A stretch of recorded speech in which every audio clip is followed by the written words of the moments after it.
Maz, do we do an official roll call vote since this is remote, or is it just we acknowledge who's present? Why don't we acknowledge who's present? Okay. So, and maybe for Anna, since she's our newest member, maybe we just do another quick self intros. Would that work? Yeah, Absolutely. sure. Okay, and then so I'll just use my screen if that's okay. So I'll just go in the order that you're all in. So starting on my left is Steve.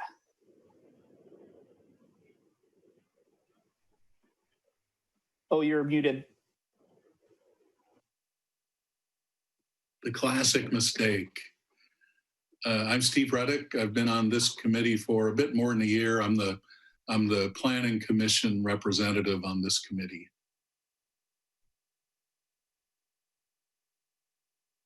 Did it myself. Thank you, Steve. Moving on to Paul. Sure, I'm Paul Gator. I live in the Frenchman's Creek area. I've been on the committee since it was first initiated. Is it 3 years now? Something like that.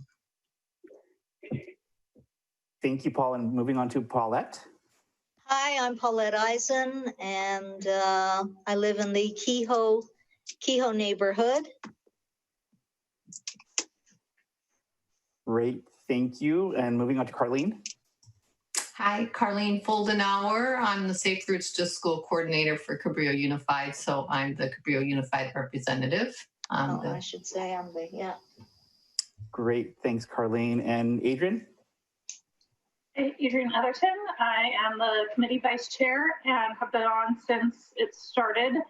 I live in the Sea Haven neighborhood, up Spindrift Avenue, and I work for the city of Brisbane doing sustainability work. So I'm often on the other side of the staff relationship. And Sherry, good luck with all of the controls. I've been there very recently, so I know how tricky it can be. Great, thank you, Adrian. And then Bill. Hello, I'm Bill Murray, and I was on the committee with some other folks since its inception, and I'm a Montero resident currently. Great, and then I'm Mario Rendon, downtown resident, and as I've mentioned before, spent a lot of time walking the dogs, various hours, mostly in the mornings, and one of the original members of the committee. And so I'll turn it over to Anna. Okay. Hi, I'm Anna McMillan. I'm the youth representative. I've only been on the committee for a very short time. I'm still in school. I'm going into 9th grade, so yeah. Great, thank you. All right, and then so you got a copy of the agenda. Hopefully you had a chance to see it. I guess this is the time if there's any changes or additions. All right, seeing none. Then we also have the minutes from our last meeting. Hopefully everybody had a chance to review them. And then we don't need to do a roll call vote, do we? We just kind of acknowledge the receipt and if there's any changes.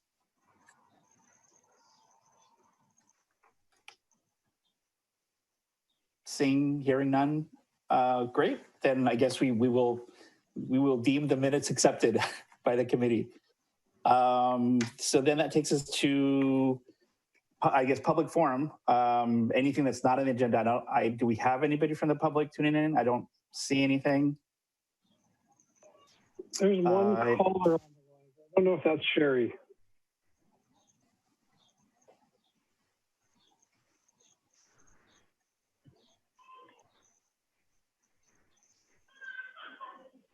We can certainly entertain comments if they come in afterwards as well. Okay. So then with that, we'll move on to item number 3, the proposed 2020-2021 capital improvement program. And I guess we turn it back to you, Maz. Thank you, Chair Rendon. Good evening, everyone. For anyone that doesn't know me, I'm Maz Mozargini, city engineer for Half Moon Bay.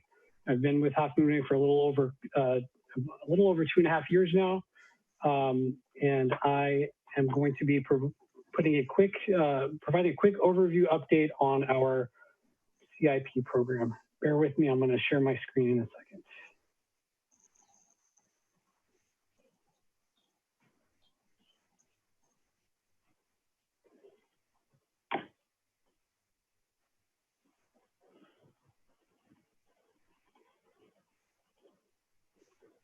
Okay, can everybody see? Yep. All right, perfect. Okay, so tonight I'm going to be providing a brief update on our capital improvement program for fiscal year 2020 and 2021, as well as our five-year capital improvement program.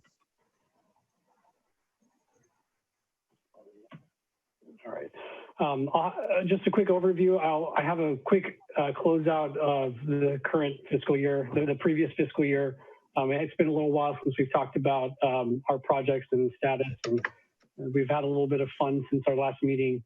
So I'll give a little update on that, and then we'll kind of jump into the project lists and talk a little bit about how that came together. And then I have a draft copy of the 5-year CIP that we can take a quick peek at as well. So a little bit of background for the 1920. Obviously, it's kind of a tale of two cities. Pre-COVID, our capital improvement program budget looked a little different. We had about $15.5 million budgeted with $3 million of general fund. So that's 15.5. Overall, that's all of our grant funding sources, our gas tax, and all the other funding sources that we utilize for capital improvements. And then $3 million of that was for general funds. We had 46 various programs and projects, and 17 of those projects were scheduled for completion, as well as program efforts for smaller projects. Post-COVID, in March, when the shelter in place started and revenue projections started to take a downturn, the city council direction was to look at cost savings, especially for general fund dollars. So we ended up having to return $1.8 million of general fund from the capital program back to the general fund account, and 8 projects were delayed or postponed, and we'll go through those a little bit as well. The completed projects, we had a number of projects throughout the various programs that we have identified in the CIP, specific to pedestrian and bike improvements. We completed the stair repair at Cañada Verde Creek near Ocean Colony, as well as the Poplar Beach vertical access improvements at Poplar Beach, among a number of sanitary sewer improvement projects and other facility improvements around town. A few of the project highlights, just high level. The reason I highlight this Ocean Colony Pump Station, I know it's a little outside the purview of this group, but it's a large project. It's a $3 million project, and we're going to be starting construction in the next couple of months. So a lot of emphasis and focus of the engineering division will go towards managing this and a couple of other capital projects.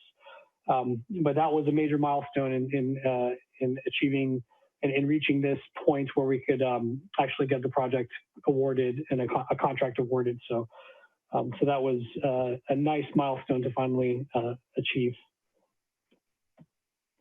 The Poplar vertical access, of course, this is a iteration from kind of in the middle of the construction before the concrete at the staircase at the bottom was poured. But I like this image just because it shows the progress and kind of the steps that it took to get to that completion. But this was a really fun project for me personally to work on. Obviously the location, but also some of the specifics and challenges in the site conditions over there. It made it really interesting from an engineering perspective. So I really enjoyed working on this particular project. We were able to do a social distancing ribbon cutting last month, and so but it's been used very well, and now we're looking at how we can take care of other access points along the coast, such as the equestrian access point. Apologies, I have 3 kids in the background, so if there's any crying, it may or may not be me. All right, we'll talk more about this, but I gave a quick, we obviously are going to touch a little bit more on the Highway 1 Safety South project. So that project is close. It's actually, we have a bid and we're looking at getting to award, and I don't want to spend too much time because I have a little bit more to talk about on that project when we get to the next item. Okay, same with the project, the Highway 1 Safety North project. this project is going through the design process as we speak, and I'll have a little bit more information on the next item when we get to it. Poplar Complete Streets, that was one of the ones. So this is one of the projects that unfortunately was paused during the downturn. So where we were originally was we had kicked off the design, and actually in our preliminary schedule, the meeting in May actually was going to be our next public workshop on this project to share more of the details on the design. But unfortunately, this was one of the projects that was paused as part of the City Council's action. So we will, and I'll talk a little bit more about that, what that looks like, what that means for this project and moving forward. So this is the overall list for the upcoming fiscal year, the 2020-21. The fiscal year that just started in July 1. As you can see, we have a number of projects and different categories identified. Rather than breaking them out into the different categories, the active list became a little smaller. So we grouped it a little bit to see it this way. And a lot of the projects that you see here, so this color, this kind of sand color, those are the sewer improvements. So you'll see a lot of, we have a lot of emphasis on the sewer improvement program in general, just because of the funding source and it not having been impacted by any of the economic changes. But we have our Highway 1 Safety South project, our Main Street Bridge project, and a number of other pedestrian and bicycle improvement projects. And so those will continue to move forward in this upcoming, in the current fiscal year. And then at the bottom, you'll see with the way that, with the projections, and I'm sorry, we're getting a lot into the numbers and the budget, but I kind of want you to highlight that's kind of that's the limiting factor to us moving forward on a number of these projects right now. But what we're looking at doing is an emphasis on the mid-year update on our City Council budget. So around December, January, generally staff will take a snapshot to the City Council about revenues, how we are doing compared to our projections. And based on the actual numbers that come in, there may be additional funding available for other projects. And so when we get to that, so that's what that last tier is basically. If we get to that next step and there is available funding, we really want to jump back into some of our projects that are right on the cusp of moving forward. And a lot of that has to do with the funding source, grant funding availability, and some of the other pieces. And then the 5-year CIP is more of a ongoing list of projects and projections for multi-year projects, as well as projects that are on the list that, obviously the needs and the funding availability, they don't equal each other. The needs are usually greater than the availability of funds. So what the 5-year CIP will do is catalog those and program it in future years. And as we move forward to each iteration of the CIP document, we update that to reflect current progress and funding opportunities that may have arise during the year. So what our 5-year CIP is it looks like right now is it's a total of 63 programs and projects. 47 of those are the distinct projects. And then the programs, the way I would characterize those are the smaller projects, the reoccurring ones like the tripping, the sidewalk safety improvement projects, street resurfacing, things that generally happen on an annual basis. And then based on revised estimates as we do with each iteration of the CIP, the costs obviously have increased a little bit, whether it's scope increase or a lot of it has to do more with escalation of costs in general. So what we are looking at is our 5-year is looking at an $85.5 million 5-year plan. 43 of that is currently unfunded. I'm happy to go through, I know it's a little small, but I'm happy to go through any of the specific project lists But other than that, that's the end. That's the end of this kind of high level overview of the CIP. Happy to take any questions.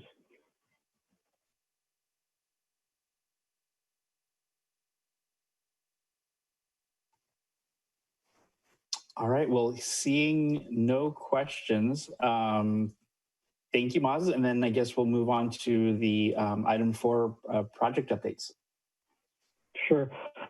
One thing I forgot to mention is this, and my apologies, this CIP is, this is a draft version of it. This is actually going to, although the budget was adopted by City Council, the actual book adoption approval of the actual CIP document is going to be going on July 21st at the City Council, the regularly scheduled meeting.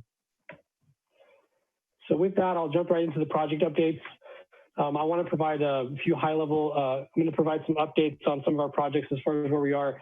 And for 2 of our projects that are in the design phase, rather than cutting and pasting the project sheets into the PowerPoint, what I'll do is we'll kind of go through this, and then I can pull up the plans and we can kind of walk through the sheets together and look at the layout. And what I really love to get is any comments and questions that you guys may have on some of those design features. So with that, I'll jump right into the first project that we want to talk about is the Highway 1 South safety and operational improvements. So this project is of the 3 that we're going to be highlighting tonight. This project is the furthest along. This is at the south end of of the downtown district at South Main Street and Higgins Canyon Road at the intersection of Highway 1. Just for a quick overview for anybody that may not be familiar with this project, we are looking at changing the highway configuration and eliminating that free right-hand turn onto northbound Main Street. It's been identified as a very dangerous safety hazard for pedestrians and bicyclists. And so that was the main driving factor behind it. And we're also implementing a signals control at this new intersection to better help implement movements of not just vehicular traffic, but also pedestrians and bicyclists by having a phased crossing and for both bikes and peds. So on June 4th, we received 4 bids. The low bid came in at $3.586 million. This was a little higher of an estimate than we had anticipated, especially given the revenue projections and kind of the economic outlook. We did a lot of review of the bids, and the lowest bid did come back pretty accurate. And interestingly enough, the cost, one of the escalating factors of the cost was the availability of K-rail, the concrete barriers for transportation projects. Apparently they're in very high demand these days for a number of different reasons. And so that was just kind of the timing of it. But it was 4 bids. That's a very competitive bid process. And so we looked at, we're looking at different opportunities as far as funding. We're taking this item to City Council for a construction contract award on the 21st of July. We have talked to some of the granting agencies, the San Mateo County Transportation Authority. We had a large grant of $3.2 million from them. We reached out to them and gave them an update. We've been keeping close communication with them, obviously, throughout the project. But once we got the award, we reached out to them and said, this is the situation, this is where we're at. And after some conversations, they were willing to increase their contribution by $440,000. So actually tonight, in a separate meeting, that at this time, they're having their own. The TA board is having their own meeting to discuss that, and the staff's recommending that they move forward with awarding us an additional $440,000. So we'll be going back to City Council to talk to them about the budget and the final numbers, and look at awarding this project in the 21st. As far as our construction progress, we had moved forward. One of the major hiccups and delays that occurs on projects are utility conflicts. And we decided to engage with PG&E early on in the process. And we're about 75% done with the undergrounding of the highway, of the overhead utilities over Highway 1. PG&E to date has installed conduits underground. They've removed the tower and placed that in the underground conduits. And the last piece that's remaining is for Comcast to come and remove and reroute their communication lines to those underground conduits. So that phase is almost wrapped up, and it nicely sets us up for the construction of the improvements and gets us out of the utility relocation phase. So the next steps, assuming the award moves forward on the 21st smoothly, we will start the contract document process with our contractor, Redwick Construction, and we'll start looking at submittals. There's a lot of lead time on some of the equipment, like the traffic signal hardware. So we'll start that process, but we're looking at breaking ground on this project in October of this year. I thought maybe I would pause between projects and we can talk a little bit. I can answer questions and talk a little bit more specific on any concerns that anybody may have. So I'll take a pause here and let me know if there's anything I can share. Just curious how long the construction is anticipated to take. Sure. The construction, we haven't gotten a schedule but from the contractor, but we will be getting one soon after the award. As far as the design, as far as when we did the design phase, based on the construction and the equipment and the sequence of the work, we were anticipating about 9 months to a year. So we'll confirm that once we get the schedule with the contractor and have that first kickoff meeting, which would be probably in mid-August by the time we get all the contract documents together.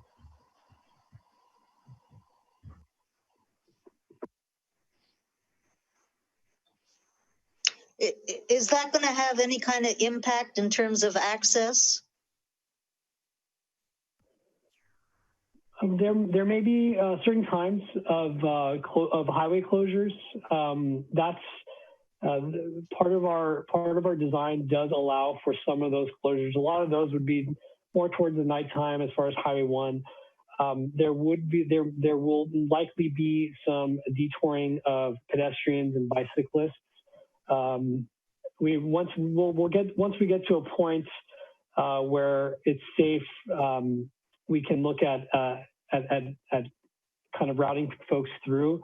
But in the meantime, what we'll do is provide an advance notification for bikes and peds to use alternate means, maybe go through Poplar, for example, rather than trying to come down and cross at Higgins Canyon.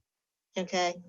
And access, what was I just had another question. Now I forgot it. All right, let me think about it.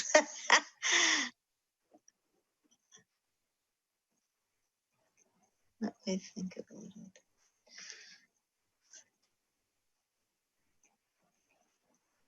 Oh, I remember. Okay, so now I don't know what the timeline, but I'm assuming you've discussed with Jill, how this, if the Hyatt, which I see is, architectural review next week, I don't know what their timeline is at all, but, have you put that into the hopper in terms of consideration?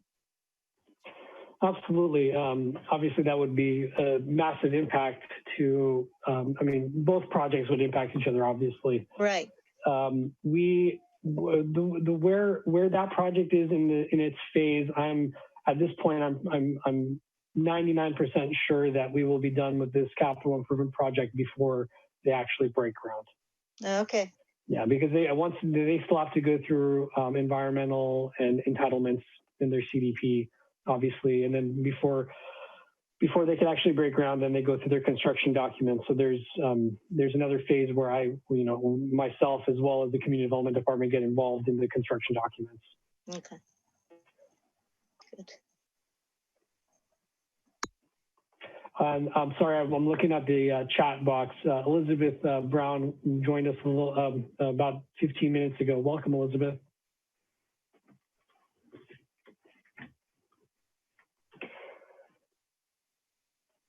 Any other questions on this project? All right, I'll go to the next one, but certainly if anything else pops up in your mind, we can always talk more about this at the end of our meeting. All right, the next one is our Highway 1 North project. So this project spans from North Main Street to Spindrift. It involves the installation of a signalized intersection at Terrace Avenue and Highway 1. It makes some significant changes to the frontage road to address traffic and safety concerns, as well as landscaping improvements along this corridor, and the Class 1 facility on the east side that takes folks from this North Main Street segment all the way to Spindrift. Right now, we just received project design at 65%. Our plan is to bring this project to a more full review by this committee in our next meeting. But right now we are in-house reviewing the project design at 65%, and are waiting Caltrans comments to see where we are in that permitting phase. We are also finishing up some of the required field investigations. We just completed some geotechnical borings. ADL, which is aerially deposited lead, is another requirement by Caltrans for projects in the highway system, and other testing. So right now we're looking at finishing that up in the next month or so. And then our final draft plans are anticipated to be in fall of 2020. Probably we're looking at most likely October, November, so probably closer to the winter. This project has been ongoing for a number of years now. We have moved past some significant thresholds with the coastal development permit being issued, but there's still the matter of the Caltrans encroachment permit and going through their traffic operations folks. So that's what we're working on now. We're also talking to a lot of the residents and businesses that front Highway 1 that we haven't talked to, or the frontage road, which we haven't talked to in detail, now that we have more design details. So we're moving forward on those communications, seeing how we can best address folks' concerns along the corridor. So once we wrap that up, we'll look at as long as everything goes according to plan. The schedule right now is fall 2020, having that final design plan, going through the Caltrans entitlement process, getting money freed up. And that generally takes a few months. So we're looking at going out to bid maybe end of spring in 2021. And this sets us up nicely. So the intent of this project is not to have impacts on Highway 1 on both the north and south side of our city limits of the downtown area. So the goal was to have this basically be ready to go at the tail end of the Highway 1 South project. So we're not impacting on both sides.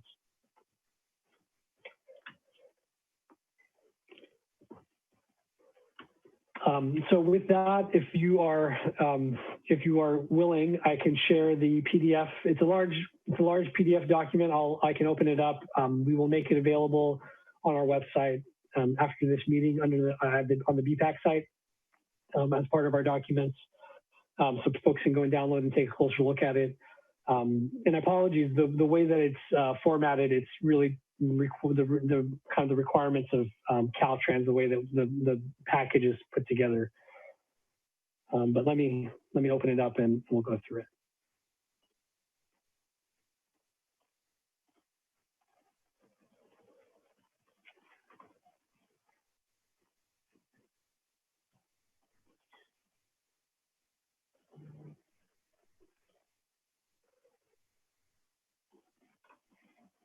All right, can you guys see? All right. So as I mentioned, project construction, it starts at the North Main Street, it goes all the way to Spindrift Avenue, Spindrift Way. The organization of cross sections and everything, this is basically it's the requirements of Caltrans. So I'm going to take you guys to the layout sheets that shows more of the details of what we're really doing. So here are the layout sheets. So here we are. This is on the southern end. So this is going north is to the right on your screen. Main Street's right here. We're looking at obviously addressing and bringing up to code any of our pedestrian and bicycle facilities. So we're looking at new ADA ramps at both sides of Highway 1 and Main Street. We are looking at putting a pedestrian refuge island right at the median with a push button for folks that may require additional time to cross.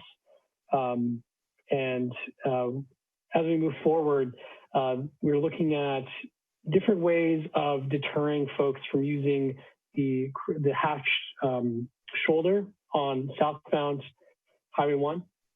A lot of folks try to make that turn into the shopping center.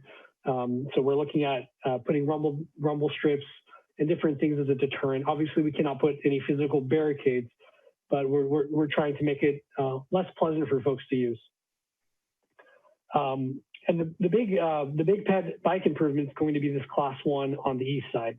So what we're doing is extending our connectivity north for the duration of the project. One of the expensive elements of the project is the grade separation, especially at this corner of the project here. You have a grade drop of about 12 feet in certain spots at the max. And so that requires some terraced walls to support the highway as well as the pedestrian path. We're looking at ways to minimize cost. Granted, by the time we go out to bid, we're not, we'll see what the economic environment looks like, but we obviously want to be cognizant of cost. So we're looking at ways of refining that and doing some value engineering and trying to reduce costs where we can to make sure that this project comes in at the grant amounts. I also mentioned, so we have some landscape elements. We're looking at doing some beautification on the medians and reconfiguring some of the turnouts. One major example is this left turn movement on northbound 1 into Grand Boulevard. That's being eliminated as part of our improvements just because of the safety aspect of it and the fact that we're looking at adding the signalized intersection right here at Terrace with a left turn pocket and reconfiguration of the frontage road. This kind of quick left turn into Grand Boulevard becomes unnecessary, and we're able to close that off.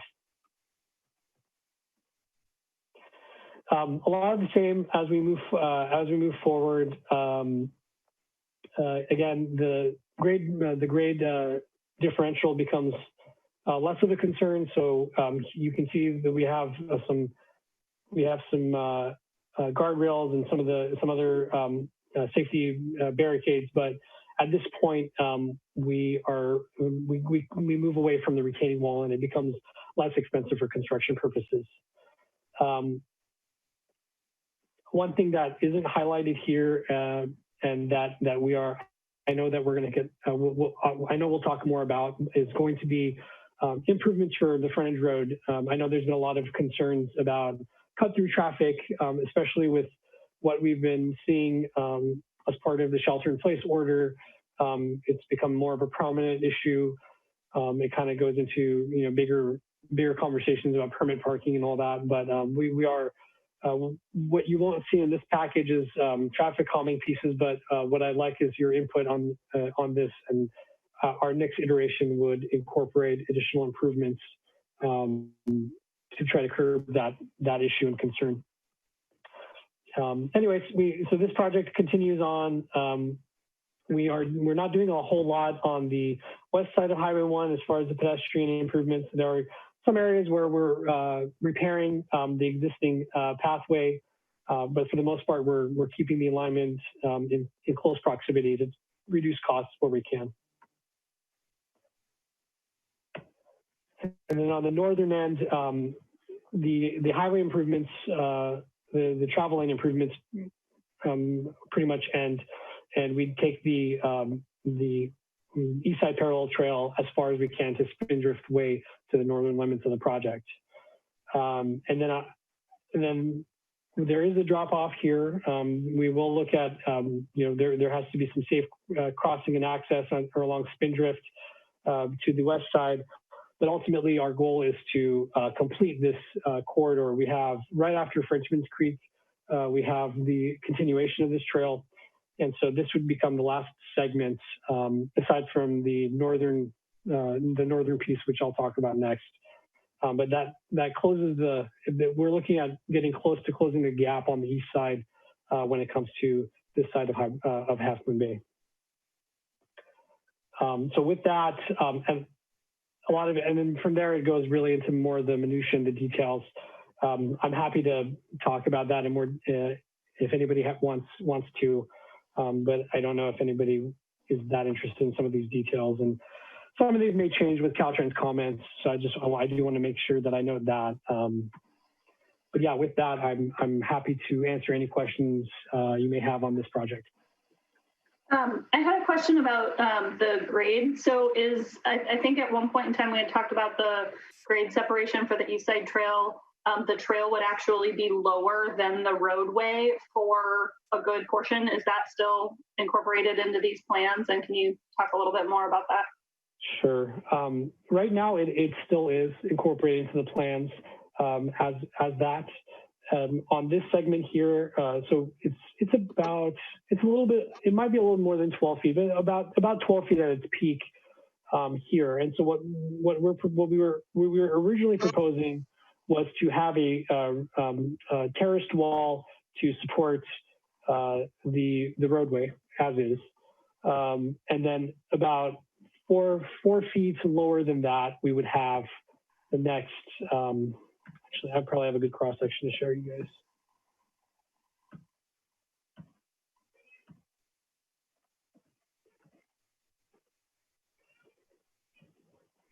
Here we go. This might. Okay, here we go. So I'll just let me zoom in. Just making it's zooming in on your screen too, right? Okay, just making sure.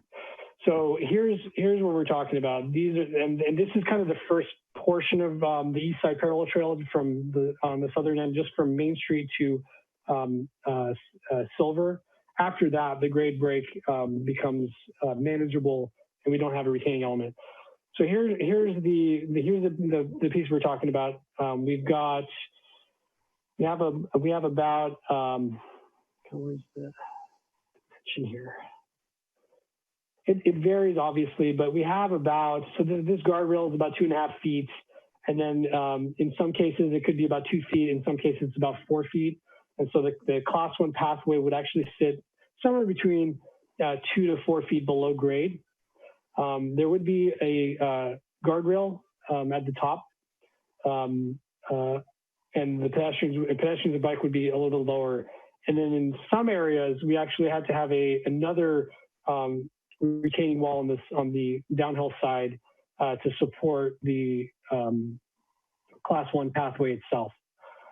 What we were looking at doing is, in this scenario, there might be an opportunity to we're looking at different options as far as whether we want to continue with this. And we're looking at it to see if is it a better cost to keep it at grade and just have one retaining wall. If we terrace it, are we saving a good deal of funding for other elements of the project? So that's a big part of the value engineering that we're looking at to see, is there a way to make this more efficient and more cost effective and still achieve what we're trying to do, which is this connection between these 2 points. So I guess the part that I'm not sure if I totally understand is where do you come from if you're at the intersection with Main Street you're at grade to start with, where are you going down? And then does there have to be some kind of stairway, or how's that jump? Oh, got you. No, it's we are able to, and that's part of why we have that bottom retaining element. So what we're trying to do is, for a class 1 facility, we can't have steps. We can have certain landings and certain runs of ramps, but obviously stepped becomes a problem there. So the reason why we have that lower retaining element is because we push out the grade of the class 1 trail. So essentially, right at Main Street, that's the high point, and it starts to kind of flatten out as it goes towards Silver. And so we take those 2 points. It might be easier. So we take these 2 points as our grade, and we try to keep it as consistent as possible as we go north from this location. And beyond that, it's pretty much everything's pretty much at grade without a lot of earthwork required. But that's partially why we have that 2-step retaining cross section that I showed you earlier. Oops, I'm going the wrong way. Sorry. So we could have, if we dropped down faster, then we could have caught grade and we wouldn't need this retaining wall. But obviously that would make it problematic from an ADA standpoint. So that's why we're required to do that. Now, again, we're looking at, if we raise this up higher, rather than having a retaining element here and just having a retaining element here, and maybe doing some sort of a different type of a barrier to separate. So those are some of the options that we're looking at to see if we can reduce that cost. Because obviously retaining walls are an expensive investment. I would say about the going rate right now for concrete masonry unit walls, it's about $600 a linear foot. So if we can reduce that, and that's for an average height of about 5 feet. But so if we can reduce that and not increase the height significantly, there might be a breaking point somewhere where we could actually save money. So that's what we're considering. I hope that makes more sense. Yeah, definitely. Thank you for that. And then just kind of follow-up question. So where the trail is at grade, there will be some kind of bollards or other separators along the entire way? Yeah, the guardrails will continue beyond that. Great. Yeah. Can you tell me how wide the trail is going to be and how wide the road shoulder will be? The trail itself is a 10-foot wide trail. The shoulder is a standard 8-foot shoulder, and we're doing 12-foot travel lanes. And I saw something about a curb. You have a curb between the two? We do between the travel lane and the class 1. We do have yes. There will be a physical curb as well as a guardrail. Yeah, great. Thank you. Yeah, absolutely. Maz, what are the current plans for staging locations? We've identified different spots within the highway right-of-way area. And we mentioned a few of them in our CDP. We're also talking to some of the neighbors. Andriotti Farms, for example, mentioned that they may be willing to support our project and provide some staging areas that is a little bit more out of sight, out of mind. So we're looking at different options. We absolutely have the courtyard. We want to keep as little as possible on the highway itself, obviously.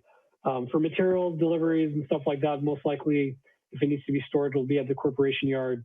But otherwise, we're looking at keeping it within the highway right-of-way and outside some of those view corridors that we had identified as part of the CDP process.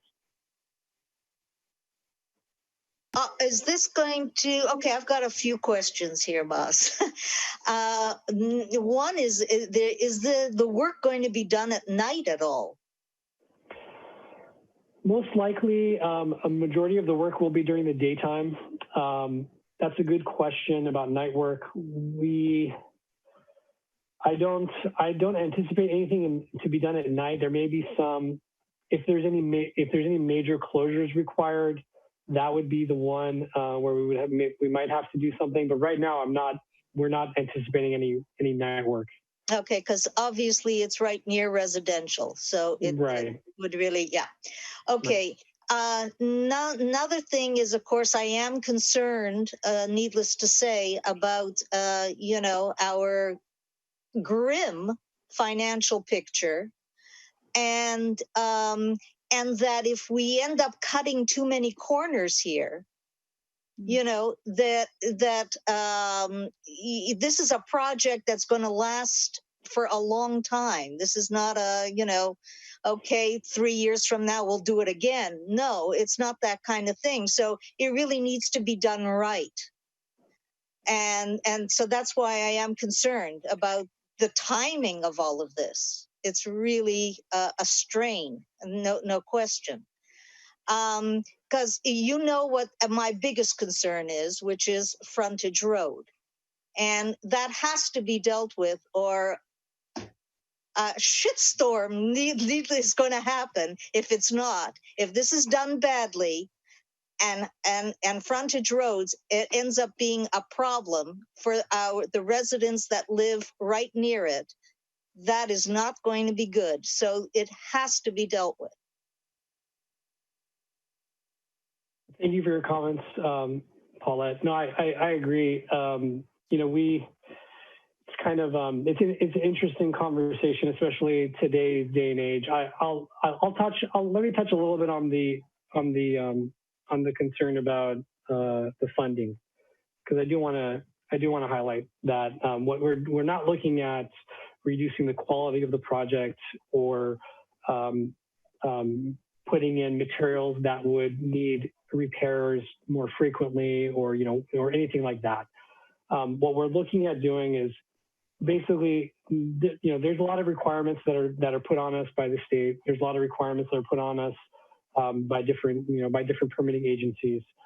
The things that we can't control, like the configuration of the retaining walls, for example, those are what we're looking at doing. Is, does it make sense? Would we save money if we were to do it? If it's negligible, we would go with the preferred design. But if there's an opportunity for some cost savings, we'll look at doing that. Right. Do we want to invest heavily in the highway surface itself? That's another one. One thing that actually happened that was a benefit to us was the repair of the pavement last year by Caltrans by their maintenance side. So maybe there's an opportunity to save some of our general fund and grant dollars, and keep that is an obligation of the state to maintain. So putting that back on the state, for example. Those are the kind of things that we're looking at doing. Quality and safety are not the things that we're looking at compromising on. It's just layout, configuration. Is there a better way, and in keeping with the same scope, and not compromising the long-term benefits. As far as the frontage road, I know we've not just you, but many residents in that neighborhood have talked to me about that. I'm highly aware of the concerns about the cut. I've seen it again myself personally, commuting from El Granada to the office in what seems like a past life. Yeah. But what we're going to be doing on the 20, so we're going to look at it as part of this project, but we're also having a larger community discussion about kind of beach access, cut through, parking concerns. So we'll be talking about on the 21st is going to be the permit parking program and other ways and other concerns that the residents on the west side of Highway 1 have brought up, since the relaxing of some of the shelter-in-place orders. So, the 21st, we're going to talk a lot about other types of other things that we can do, not just speed tables, but the toolbox that we're opening up is really looking at all the different options. Obviously there's some things are easier than others. Some things are more expensive than others, but maybe in some cases it makes sense to have, a dead end street, for example, as many people have mentioned on frontage road. Not sure if that's something we can do on frontage road, given that, there's some state impact on that. But again, those are some of the things that we're going to look at. Speed table at a minimum. I don't think we're going to have any pushback from Caltrans on that, as long as we adhere to the fire district's requirements on the technical specifications. But yeah, I mean, we're going to be looking at larger toolbox than just traffic calming, your run-of-the-mill traffic calming measures. So I will mention that. Okay. Maz, can you talk a little bit about where the pathways cross over the streets and what the markings will look like? Sure. So right now we're looking at doing some basic crosswalks at the streets that we're crossing on the smaller streets. Obviously, the signalized intersection will have crossing Highway 1. It will have ladder crosswalk style. We'll look at doing the same type of crosswalk. Obviously, it won't be a controlled crossing, but there are less movements. Obviously, and so Silver Avenue obviously is not. Right now it's a closed street. Are we going to? Right now there's no plans to open that back up to the public system on the highway system. So that's to be seen. But if anything happens there, then that would need to be taken a closer look at. For the time being, we're going to do a standard ladder crosswalk crossing there. Terrace we talked about. The west side is a little bit easier, obviously. Same thing with Grandview Boulevard. And the highlight of this project is really providing that connectivity for the crossing of Highway 1. Obviously, crossing the minor streets is also, there's also safety pieces that are required there. There's ADA components that are required to that. But the hope is that now that we have a safe crossing for Highway 1, that is where the safe access, that's where that would happen. Now, along the minor streets, you do have some movements. And so what we're looking at doing is, again, highlighting the crosswalks, making sure that the locations of where folks step onto the street, onto the vehicle pathway and off the vehicle pathway are highlighted and visible. They're not blocked by trees or shrubs, that, visibility is going to be high. We're also going to be doing lighting elements to the project. So for nighttime and, for visually impaired, it does kind of highlight some of those spots. So we're looking at, we'll look at all those different aspects of it when we're doing those crossings. It's really about having, the visibility is the biggest thing for pedestrian bicycle safety. Putting people out in a location where they can be seen before they enter the vehicle or travel way. That's what we're looking at promoting. Thank you. As well as the stop control of vehicular as they're coming onto the frontage road or the highway if it's not signalized at Terrace, for example. Will there be any crossing treatment at Spindrift, either of Spindrift or getting across the highway, since the trail is essentially stopping at the neighborhood? Right now, that's a tough one. It's because of the highway configuration and the narrowing of the roadway. Caltrans has pushed back on any real improvement to that location. I can certainly bring that up as a talking point in our next conversation with them, because it's a concern of mine as well, given that we're not providing a crossing, an avenue to the next crossing. Most likely folks will continue using the shoulder, but yeah, there's a predicament for somebody using Spindrift Way trying to go north. It's until we get that next segment completed, the safest route as shown in the plans would be to go south, to go north. It's just a pretty long way if you're on bike or foot to go.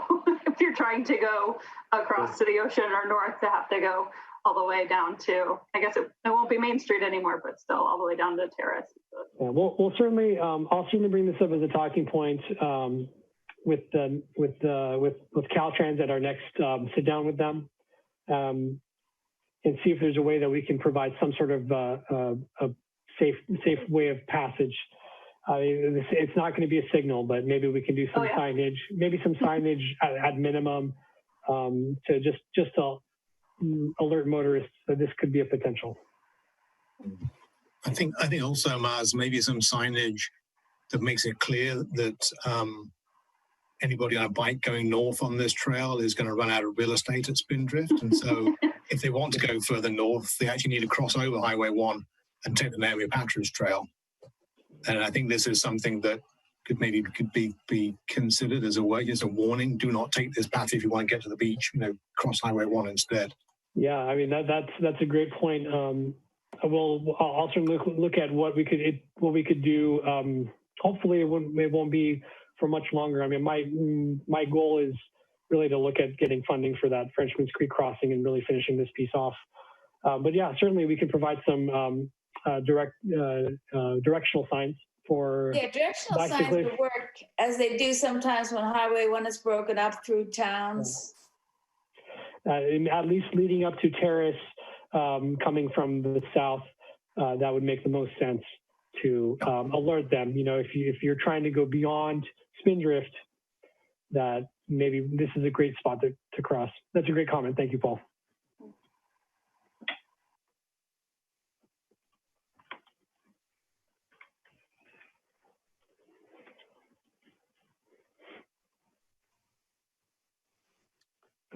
Any other questions on this project? Like I said, we'll post all of our. Oh, Maz, sorry, I've got the sun in my eyes. I couldn't see what I was doing. So, this project went through a lot of public consultation in the early phases of the design and stuff. Is there, and given the concerns that Paulette's raised about the frontage road, which was an issue at the time, but it's maybe a bigger issue now than it was then. Is there more opportunity for public comment, or are we beyond that? I don't think so. It really depends. One thing that we work very closely with our community development department in reviewing our coastal development permit. Obviously that and the environmental will govern a lot of the project and what we're doing. If there's any major changes, it would require an amendment. And if we go to that point, there would absolutely be more, there would be another opportunity for formal public comment. If the concern is that we have not received enough comments, what we can do is maybe we can do a better job of highlighting our next meeting and providing, we can use this group as a format for taking on additional comments and questions. And I think the September might be a good time for that. Like, as I mentioned, I'd like to bring this back for a more complete discussion. This phase, I wanted to share it with you because there was obviously a new set of plans, but this phase still could be changed based on Caltrans comments and direction. So that's why I didn't want to make it a huge public outreach piece, just because I know that there could be some significant changes that we wouldn't have much control over. But yeah, we can certainly do that in the September timeframe. I mean, it puts us, we have plenty of time for when we're looking at going to bid. So, okay, thanks. Yeah, we'll do that. Yeah, I feel like if more people knew about the meetings, I feel like they would come, but it's not very well publicized, in my opinion. I think that's a really good point, Anna. But Maz, I'm still trying to understand this timeline and the frontage road, because if this project starts moving forward and frontage road has not been dealt with, this is not going to go. This is just not going to be something that. So let me understand what this time frame is in terms of the sequence, so that I can feel confident that frontage road is going to be addressed before we say this project is a go? Sure. So obviously the 21st we'll have a large, robust discussion about, the west side of Highway 1, the residential neighborhoods, parking, overflow, traffic. I mean, all of that's going to come up on the 21st. Okay. I don't know for sure, but we'll see where the direction from council, because this is going to be really more of a study session and a workshop. We're going to be asking the public and council for direction to staff. So if the direction is we want to spend, we want to look at this, at some of these elements now, there could be, I have to wait and see. I mean, obviously the economics has to come into play, but on the 21st, we may get direction to start implementing certain safety and traffic and parking features sooner than later. So there is a possibility that something comes up before this particular project. Either way, what we will do is when we bring this project back, we will show what our thoughts and ideas are on the frontage road.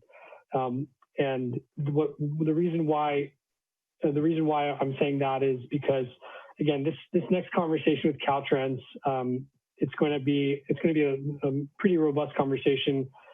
The plans, this is kind of the last time that they really nitpick and hone in on any specific features. So we'll have a conversation about the safety aspects and the traffic cut through concerns.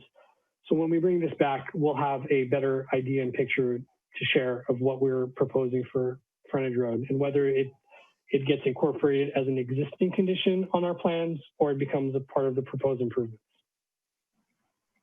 Yeah, I can appreciate that the coordination of, all the parties involved is a major challenge in terms of getting to that point where one can finalize anything. But I just want to feel assured. I want to feel calmed down, frankly, that this is definitely going to be part of the plan, that we're not going to be plowing ahead with something that then, people will be extremely unhappy about who live right near frontage road. Understood. I will, the next time this item comes before this committee, we will have more details on what that frontage road piece looks like. Okay, good.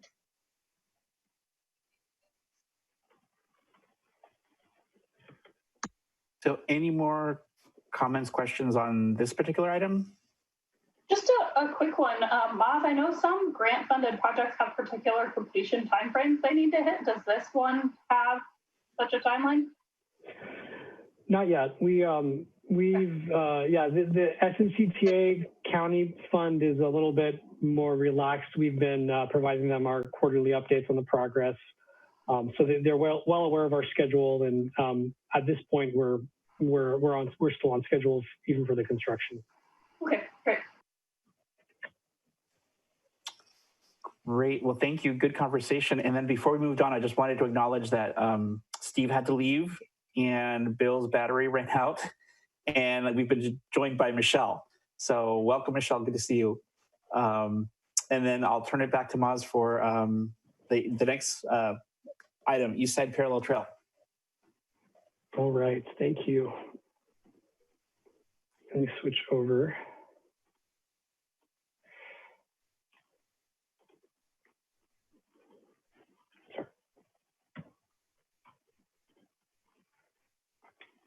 All right, so the East Side Parallel Trail, smaller projects.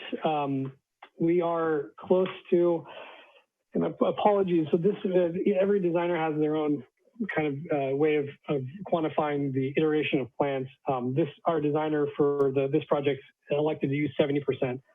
70 and 65 is pretty much the same thing. It's beyond the technical drawings that were created from the concept. They're more refined, but they're not final. So it's kind of that middle step where you want to really capture any of the major concerns and changes before you get to the next step, and it's more of a quick review. So that's where we're at.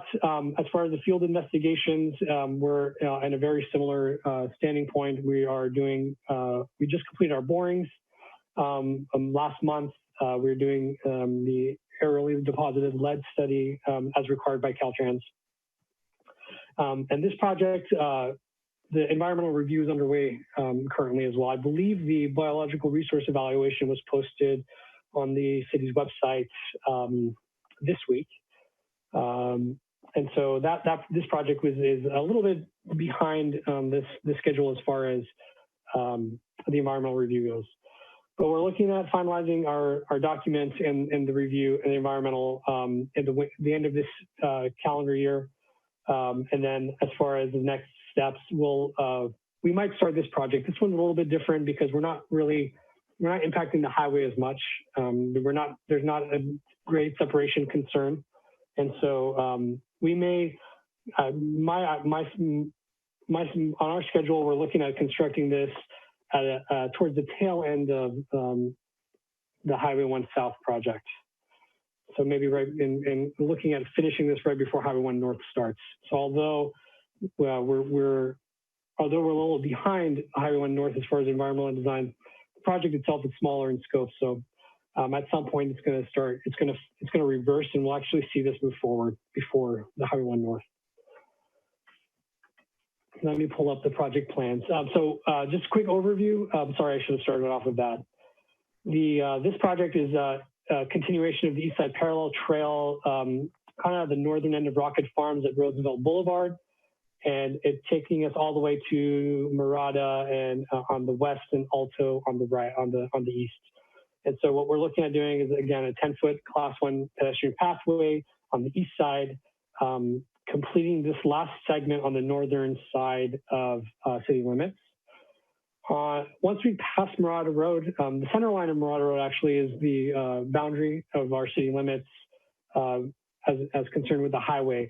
It becomes unincorporated county. And so the county actually has they have a project as well. Their project takes this pathway from where we're terminating at Alto and takes it all the way to El Granada Elementary School.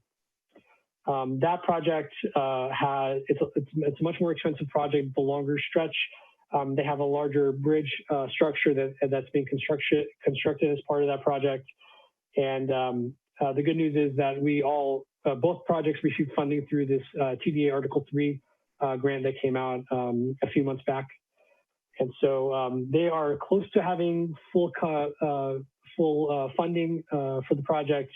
We at this time in our current estimate have a fully funded project.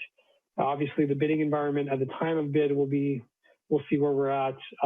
But the good news is that this project is looking at moving forward relatively quickly. So let me switch over to our project plans.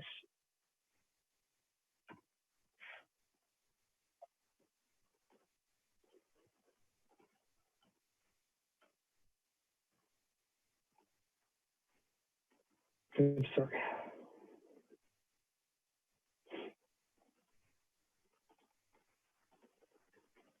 Okay, can everybody see?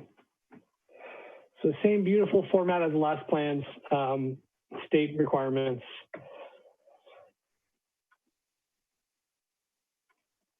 Let me get past some of this stuff and go to the layout piece.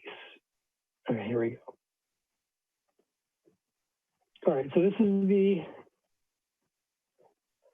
northern end. So this is kind of working backwards.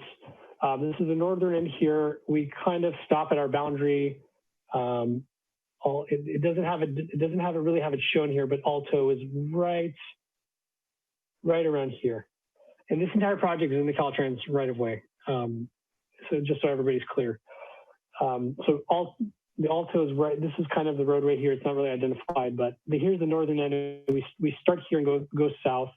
To the north again is the county segment that'll be coming hopefully right after our project.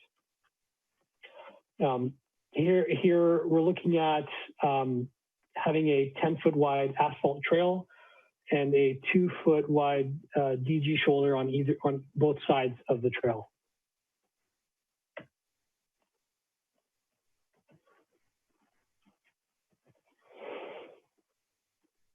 here are a couple of our, here's a couple of our details. So this is the middle segment. This is where all the fun happens. We've got a couple of drainage crossings that we are looking at, basically putting puncheons in. It's basically like a culvert. It's basically keeping the existing waterway open and then providing a kind of like a bridge deck. So they're prefab boxes that are placed, allowing for the water to flow through and provides for that the surface for the riders to continue on. We have a crossing with one of the frontage roads. We have another puncheon, and then here's our small bridge section. Our bridge section is about 50 feet from abutment to abutment. It's the larger cost of our project, but again, with the additional funding we received from the TDA Article 3 funds, this bridge was accounted for in that estimate. And last but not least, we're looking at this is where we connect back and kind of one of the last main Brockett Farms entrances. So there's a big configuration change that we're looking at doing here to try to break up this wide crossing. We're still in the preliminary conversations with the business, but this will be the last piece.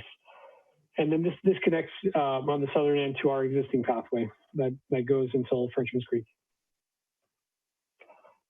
Based on the separation, we're trying this pathway in the topography and where the drainage channel is. It's kind of the perfect separation between vehicular traffic and pedestrian bike traffic.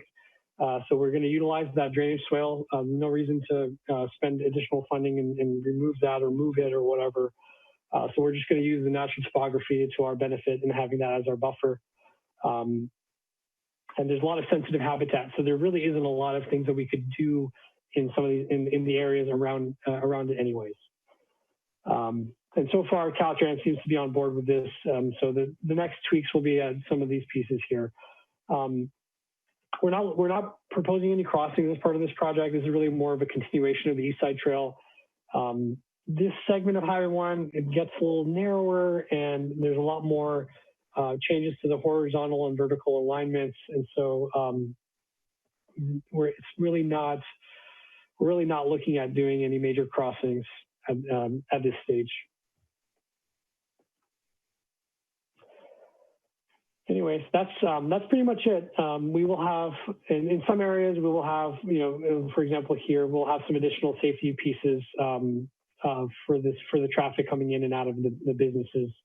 And some guardrails and some, this is again, kind of acts as a pedestrian refuge, breaking up the longer stretch. So that's pretty much it. Is there any questions on this particular project? So I just want to make sure that I understood correctly. So I think what I heard you say is that the East Side Parallel Project will most likely happen before the Highway 1 North? Right. They might start close to each other, but this project's a 4 to 5 month project versus the Highway 1 North, which is more of a 12 to 14 months time frame. So kind of that reality of that last conversation about the trails connecting, it would be a short-term issue. Well, no, we will still have that segment between Spindrift and just north of Frenchman's Creek. Okay, so there's still one last segment that needs to be funded and planned for. And the reason, just so everybody's on the same page, the reason for that one is we have that, there's a bridge structure that's part of Highway 1 that crosses Frenchman's Creek. That bridge either needs to be widened or another long stretch span bridge needs to be erected adjacent to it. And without that heavy investment, just that piece of it, the ballpark estimate was about $750,000. Whether we widen, and that's whether we widen or if we do a new bridge, it'll be a little bit more expensive. The challenge with widening is then a lot of times Caltrans will say, well, now that you're touching it, you need to bring everything up to seismic standards.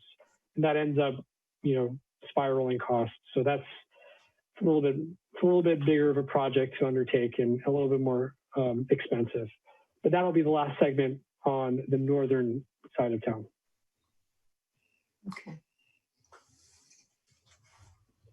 I like what you're showing here, Maz, on the screen, which is trying to figure out some way of making that wide entrance into Rocket Farms a little safer for bikes, because it is a long drag, as you say. And you touched on the county project. Can you just say a bit more about what their expected timing is? Because that would then complete that link, at least from Frenchman's Creek all the way to El Granado. Sure.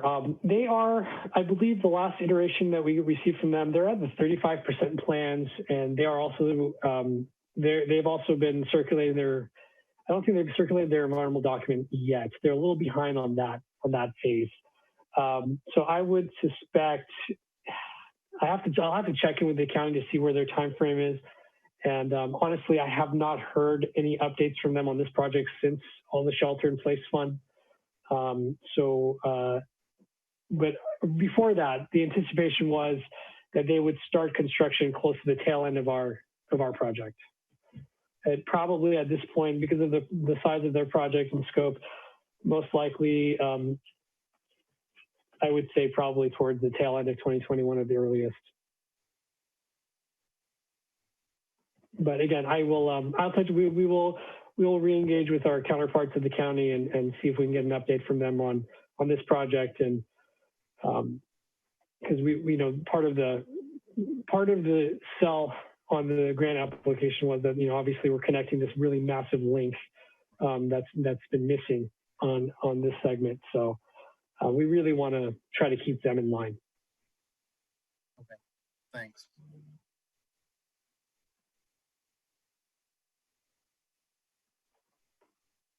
Any other questions on this project, or any project for that matter?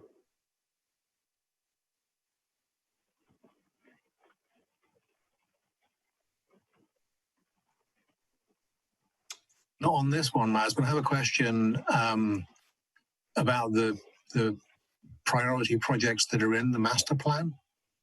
There were 10 that we identified when we did that exercise a long time ago.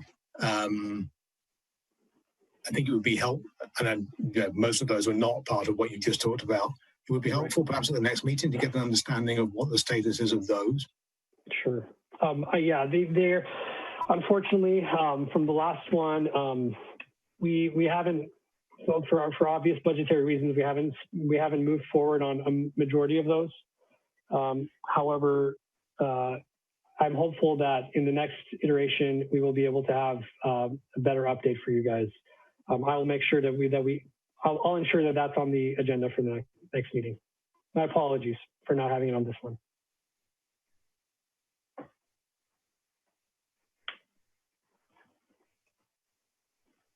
I think that might be a good segue into our next agenda item, which is future agenda items.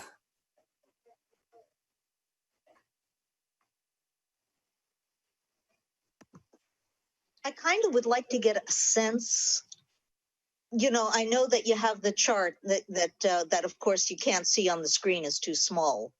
But I'd like to get sort of, instead of, trying to, it's just to get a sense of what it is that your the whole department, like what you're actually working on.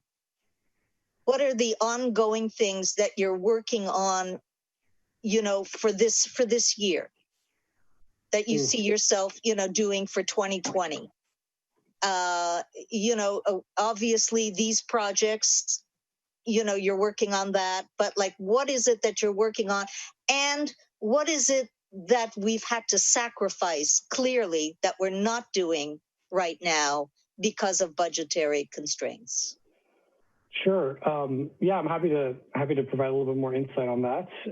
Let me open up the priority list for the 2021 just as a visual. So yeah, I actually covered the story, Moz, on Coastside Buzz. If you go to my website and go to post-COVID HMB Capital Improvement Program, there's now 8 unfunded projects, which is Highway 1 Safety North, Pavement Management, Traffic Safety Program. But it's got all the numbers there. I kind of made it a little tighter. Not such a, got it. Okay, that's good. That's good. and you can listen to his entire presentation. I have it queued up to his presentation. Oh, okay. Yeah, that's what Buzz does. Sorry. Thank you, Michelle. Yeah, I mean, so this is the priority list. Essentially, these are the projects that are going to be moving forward. We will be working. Myself and my staff we will be working on every one of these projects in some capacity. Can you say what they are? Because I can't see a darn thing. Sure. So the projects that we've got listed. So the first one, and I'm sorry, these are kind of all over as far as the categories. But I will just go through the project titles. So the first one is the general plan and the local coastal program update. Roll on that particular one. Where are we on that? What's a time frame? What's the plan on that? When is that going to be completed? Of course, we know it's been going on for umpteen years, but are we in anywhere into completion of this? Yeah, we're so on the general plan and this LCP, we are working on the last. We're working on the last chapter. There's been some. With some of the changes on some of the other documents, a lot of the chapters impact each other. The public works chapter is kind of the last piece that I'm working with our community development director and our public works director to finalize.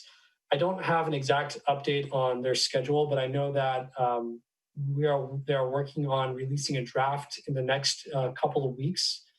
So this is a high priority for the council as well, and they've made that very clear to us. And so we will, there's going to be a huge emphasis to get this to the finish line during this next fiscal year. The next projects 2 through 8 are sewer related projects. We've got, we're going to continue working on some of our inflow and infiltration programs, really looking at ensuring that our system is contained and we don't have any stormwater leaking into our system where we are thereby inundating our capacity as well as paying for treatment of stormwater at the sand plant. We want to make sure we fix our broken pipes. Obviously, the Ocean Colony Pump Station replacement is a big one. So there's going to be a heavy emphasis on the sewer projects.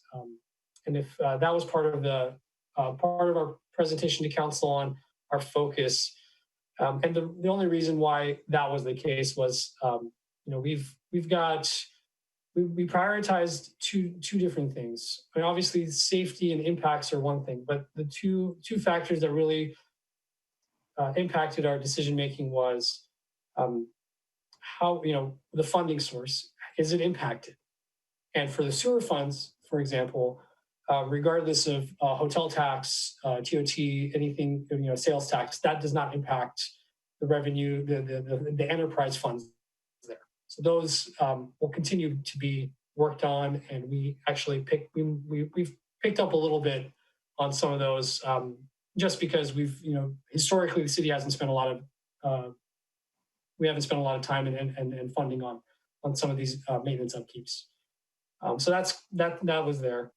And then again, our grant funded projects. A lot of our grant funded projects are still on this list because there is a high amount of grant funded dollars, state and federal dollars, with little local funds as a matching contribution.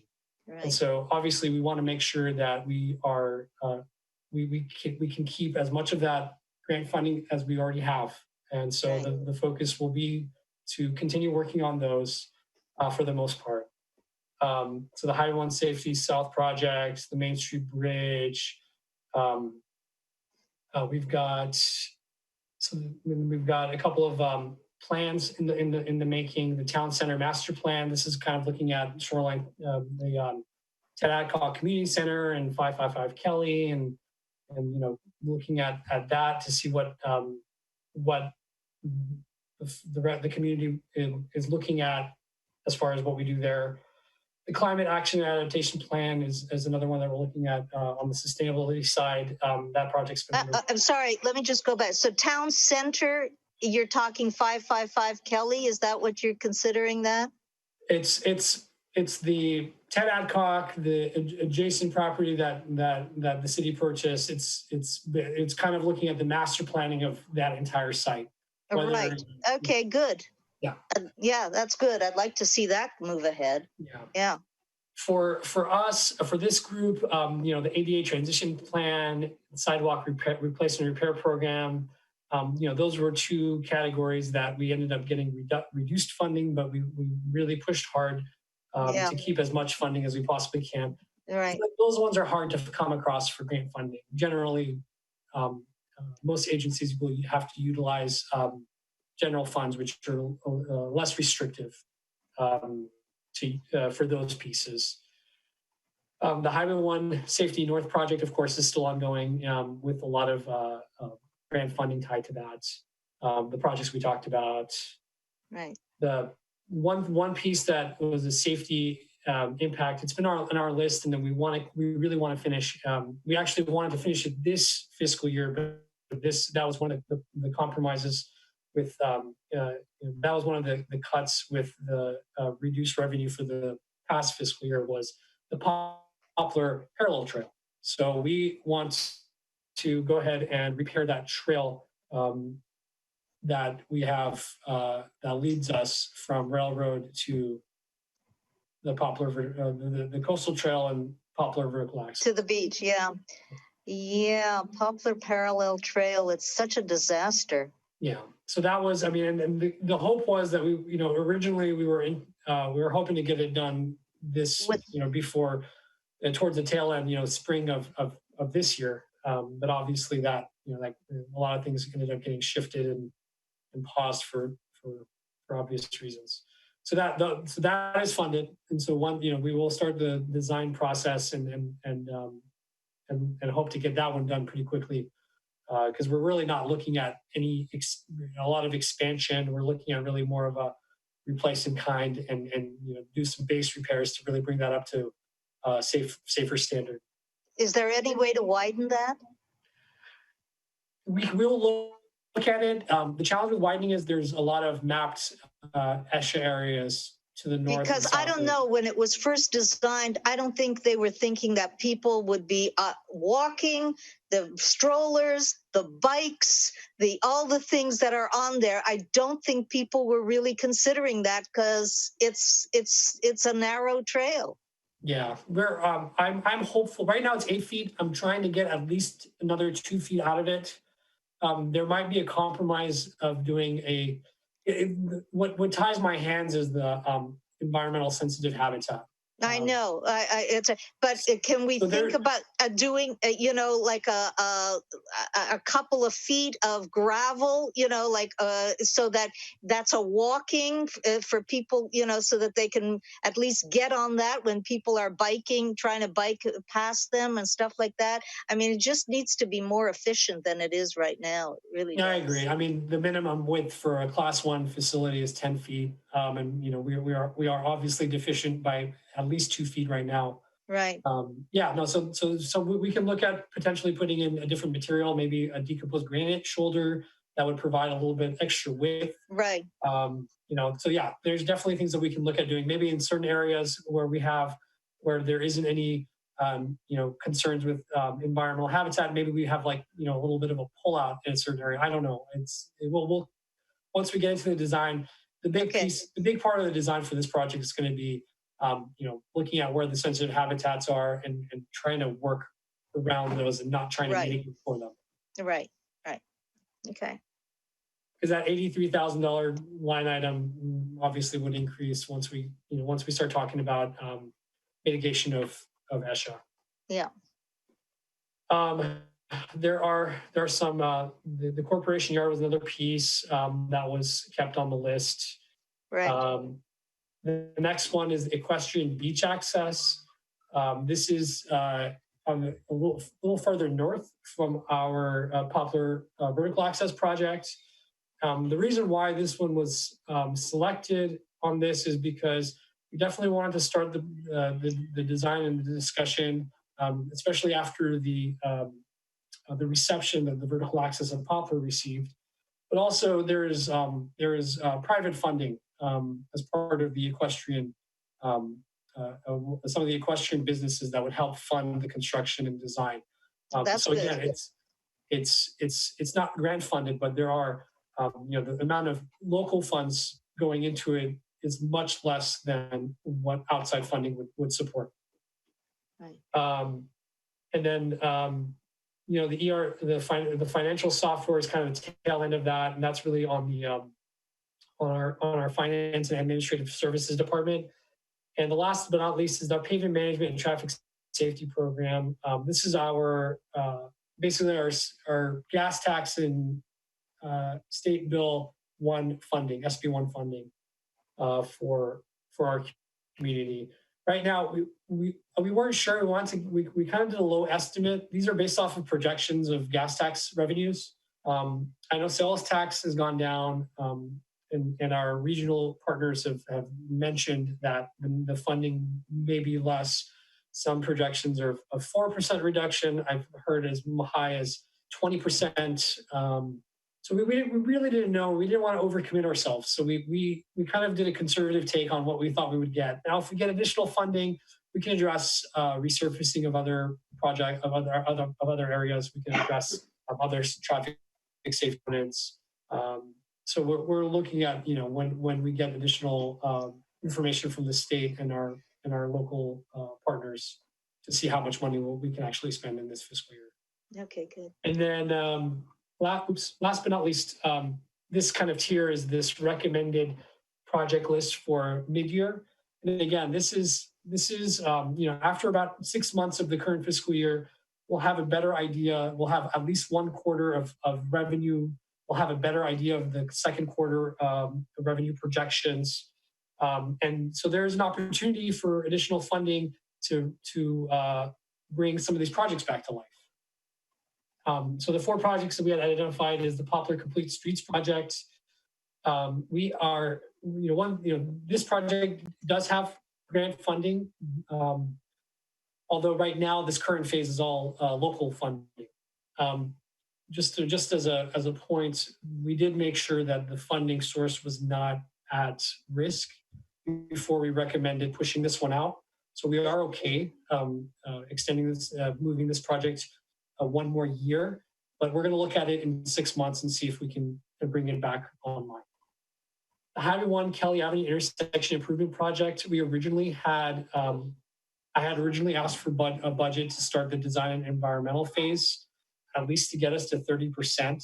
A lot of times, once we get to that threshold, there's a much better chance of getting grant funding. Yeah. We're still going after grant funding as we speak. We're tying this to some of the other projects in that vicinity, such as Pilarcitos and Kelly Avenue. There's some ATP funding that's going to be coming out. There's the quick build project list that we're actually submitting next week on. That really is a very quick application process compared to the full project process. We will look at we will look at submitting an application for Highway 1 Kelly, regardless of what stage we're at when we get to the September deadline for that.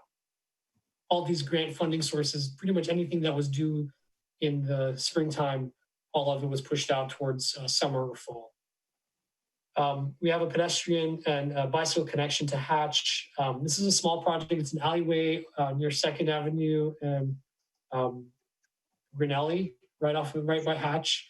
It's a small alleyway that really hasn't gotten a lot of support and improvements for a while. And so anything that we try to do to promote that connectivity in that residential area, we're trying to promote. And we thought, this one would be a good candidate for grant funding. So we're going to try. It's been 6 years. I'm after that. Yeah.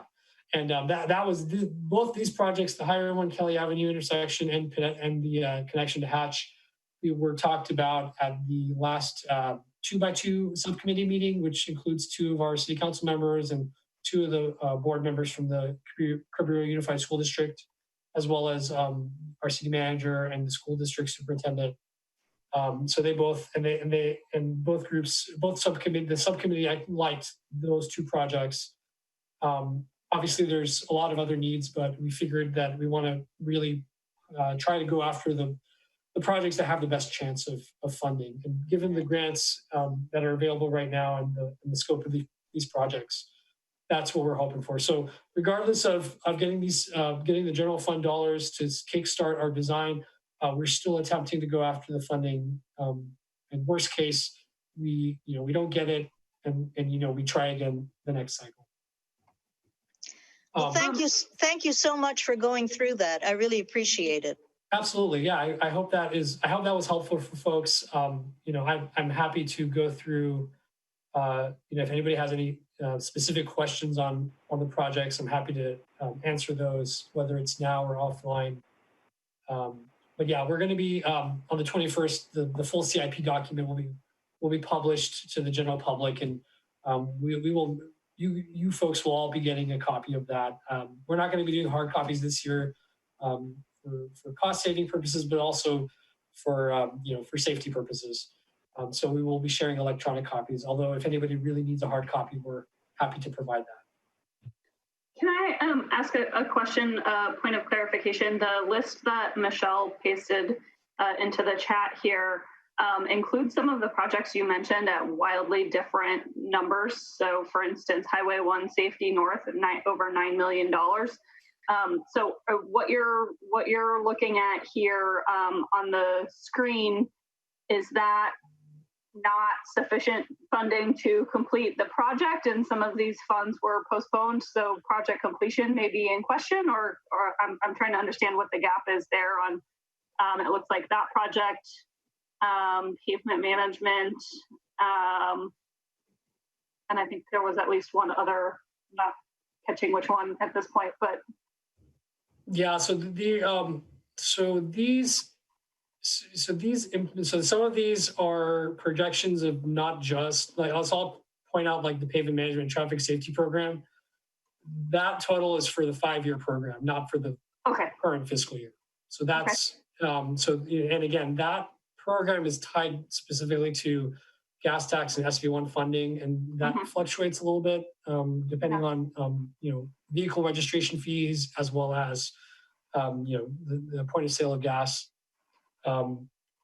The Highway 1 Safety North project, that number I believe is the full total of the project, and that includes not just the construction but also the design that is partially underway, and some of these funds have already been expended. Okay. So I'll have to take a closer look at that. I know that we did refine some of the estimates and numbers. I mean, as we work on the projects, even in the middle of our update to the different community members and groups and council, I do try to update the numbers as best as we can. So there may have also been some changes there. And is that also a 5-year number? So that would include the costs that are beyond this year, whereas what we're seeing on the screen from you is just the this year cost? No, so the other one's our project. I think that one's the only one that, that's the only one that pops out in my mind as a 5-year projection. The Highway 1 Safety North, again, that's not going to be next year's, this current year's cost, right? So even though we're finishing up the design, we technically want to go into construction until the 21-22 fiscal year. Okay. So those expenditures have yet to be encumbered. Okay, got it. Thank you. Yeah, no, I mean, this is a great snapshot. It shows, it really shows the costs of doing business on some of these big projects from inception to completion, and that definitely has a lot of value for and that's kind of what makes it challenging when you do, annual budgets for multi-year projects. The council will only award what we are going to be expending for the next fiscal year. And so that's kind of where the numbers can get a little confusing yes, the whole project is about $9 million, but we won't be spending all of that in one fiscal year. Of course. Thank you. I just wanted to make sure we weren't, I understood where that difference was coming from. So appreciate it.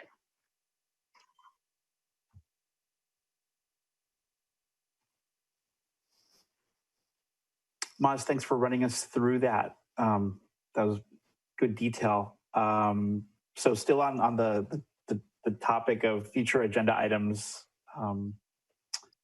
Paul had requested the status of some of the other projects, so we could add that to the list. Any other suggestions from the committee members?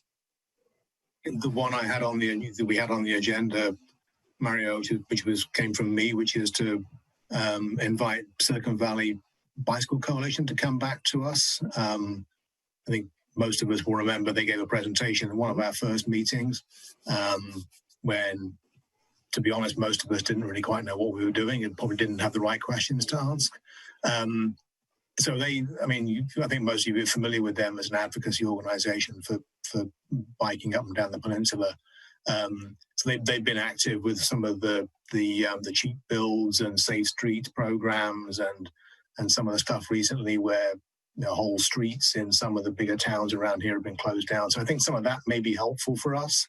And they've also got experience in providing guidance or best practices for BPACs, which I think may also help us in thinking about how we can operate more proactively as a committee.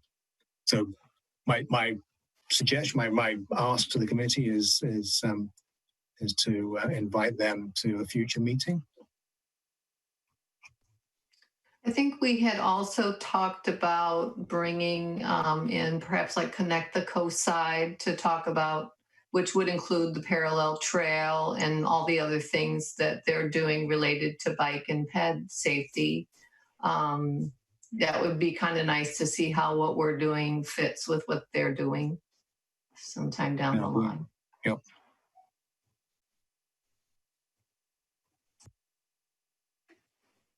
Yes, I think if you hop on the CTC wagon, you're going to find a lot more people that are involved. The separation between Half Moon Bay and the Mid-Coast trail planning has to do with Half Moon Bay being its own jurisdiction and Mid-Coast being its own jurisdiction. So, but they do, and they are, and I checked with Jill, they're definitely coordinating with each other. So, yeah, it's good.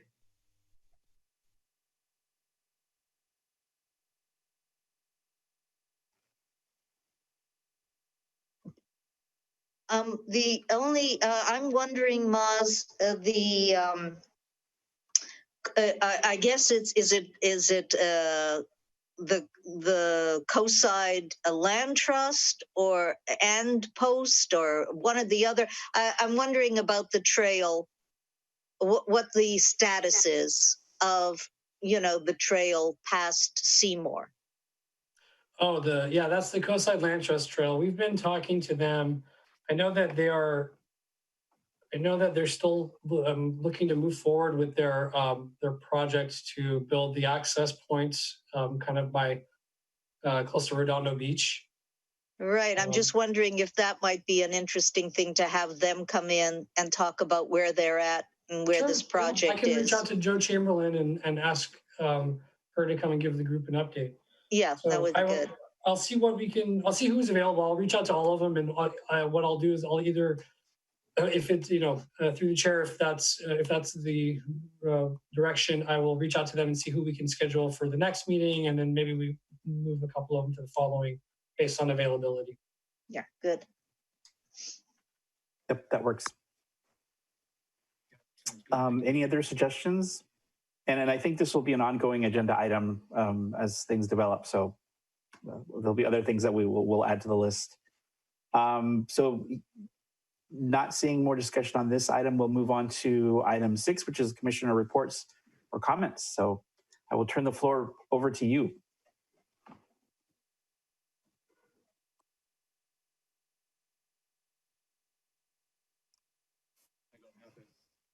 All right, not seeing any hands or unmutes. So I think we're approaching our adjournment unless there's any last minute thoughts before we close. Like Adrian, I think you might want to say something. I'm just curious. So our next meeting, then we would be anticipating early September meeting. Is that right, Mas? And that would be looking more at the Highway 1 North and potentially any of these other future agenda items. Yeah, so that I think what we'll do, unless something we'll see. I'm sure we'll have an update on some of the grant applications. So I'll provide a brief update on some of those pieces. But I think what we'll do, the focus would be the Highway 1 North project, especially with focus on some of the frontage road impacts and obviously the pedestrian bike safety pieces. And then we'll see if we can get a couple of our regional neighbors to come in, provide us an update on all the great things that they're doing. Okay, and can we, for that meeting, I think it's really important, back to Anna's point about the publicity for these meetings is especially important for people who have any kind of involvement or any interest in this Highway 1 North project. I mean, I have no doubt that other than myself, who will be impacted, that any of the other possible people who will be impacted had no idea, for instance, that this meeting was going on. So even though, we know we put so much effort into, letting people know, whether it's through Nextdoor, but I think we need to do an all out in this particular case. It's a big deal. Sure. So, yeah, we need to get the people who are here involved to come out if they have an interest in anything that they want to offer about it. Absolutely. And I mean, Sherry's been working really hard on the back end, getting a lot more, getting this group a little bit more attention than it deserves. She's working on the back end, getting us uploaded to the Granicus website with our agendas and file sharing of documents. So we will certainly look at our notification procedures and see if we can beef that up a little bit as well. And your point is well taken. Okay, great. Also, Paulette, it might be a nice idea if you went on to KHMB. There's an audience there, and if we could get our the next meeting notification in that inside cover. There's usually 3 things in the Half Moon Bay Review. I mean, if that's another full court press. Of course, I'll do my deal on Facebook and Instagram and stuff like that. And I agree. If Sherry can get the BPAC meeting page to be a bit more robust, then I can share more to my audience as well. Yeah, I mean, Nextdoor has a tremendous reach. Absolutely. I mean, I'll never forget when the person wrote the, about the horses, and suddenly there were 100 people at the city council meeting. And it was just one person putting out on Nextdoor about, that it's going to impact you. And out they came, so Nextdoor has a lot of reach.